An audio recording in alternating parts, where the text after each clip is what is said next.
Hi, Dr. Joe here, now to tell you a little bit about blood pressure medications.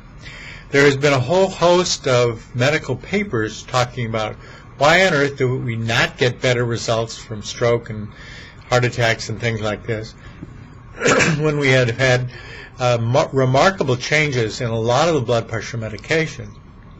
A lot of times it's because people aren't put on the new medications through some sense of whatever.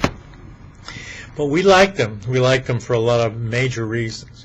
But you should remember a couple things about them. First of all, people have had significant problems where a place is where someone used a blood pressure medicine, it made the blood pressure fall too far, they got lightheaded and a whole bunch of adverse symptoms, and so they thought this was not an appropriate blood pressure for them. And that's true. But we don't use blood pressure medicines like this anymore. And even the people who are making blood pressure medicines don't understand the difference. Something that will block whatever your blood pressure is immediately and lower it down can be used, and there are places to use it, but in general what you want to do is to reverse the situation. So after about 6 months, most people are able to get off blood pressure medications. Well, what kind of medicines are those?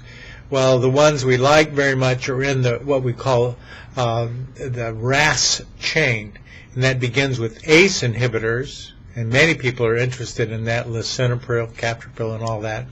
The difficulty is that there has been reported a clear breakthrough in anywhere from 3 to 6 months in all these kinds of medications and make them useless, for example, protecting the kidney. And what we want, of course, is no kidney damage, for sure. Well, what's the second thing? Well, it's ACE inhibitors out the window here, so what we got next is ARBs, A-R-B-S, angiotensin blocking medications. Now, these block, but they block an enzyme so that they don't lower the pressure in your arteries at all for a month. So what you really do is you begin with these medications understanding it's not going to have any effect for 30 days. Wow, that's interesting. It's not going to have a big effect for 3 months. And so you've never been on something like that before. Yes, and that's what's cool. That you get into a situation where you actually are making other things become better. As I've said often, what we do not is so much fighting disease, is to just bringing your human body back to normal. And nowhere is it more important in terms of blood pressure. There's a third class, RAS inhibitors, R-A-A-S, and these are the third mention of the blocking situation. And there are people that, from these last two categories, that can have special, not allergies, but adverse effects. Facial swelling and a variety of things like this. Nothing like the cough that comes with the ACE inhibitors, but they do have their own set of problems. Rare. And in fact, for that situation, the FDA said that's the only side effect that can occur from these two medications. Have we medicines that the FDA says have had no side effects? Yes. Not exactly, but yes. So worrying about getting too big a dose is wrong. You want the biggest you can get because the faster you can get off the whole thing, it is better for you. Now, lastly, we do something else that's not generally thought of, but we think it's very, very important because we have the way to measure these things and to see how well we're doing. That is, we treat with always 2 to 3 medicines at one time.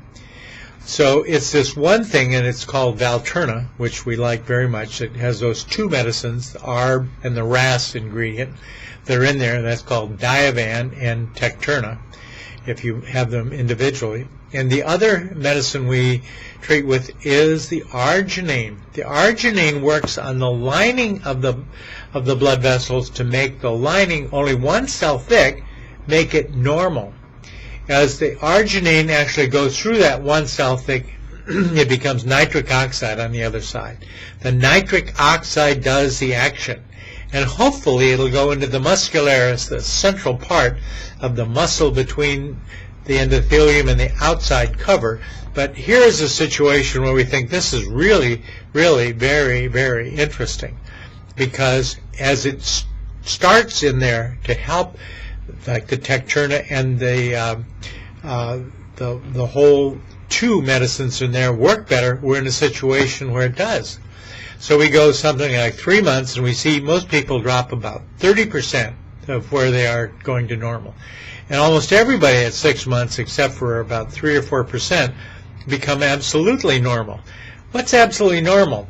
Well, you remember when I showed you this little piece here, where you can see it's way above normal. So you can see that as that person took that larger part, that red spot, and dropped down around the green, that's a significant factor. But then in another 3 months, it drops even lower than that. And what does that tell you? It tells you likely, we can't prove it at this time, and we'll wait for someone else to prove it, that probably you have lost the plaque. The plaque. That's that cholesterol buildup in the inside that ruptures and causes heart attacks and stroke. Really? How do we know that? Because as they said June 1st in the Wall Street Journal, you're only as old as the lining of your arteries, and at that point, when you slip below that bottom red line, you're in a place where if you go over to the left side, you're actually, as a teenager or a 20-something, as what we're measuring. Teenager, 20-something. Incredible. And it's very nice to see it, because then I see the big smiles when I say, now you can get off your blood pressure prescription medication. You stay with the arginine, because that will keep it in play. We see some people which they will fall back later, but if you stay with the arginine, the bulk of people don't have any problems at all again. Now, we've not gone forever on this, so we don't know everything, but at least I tell people, I'll see you next year. It's your time.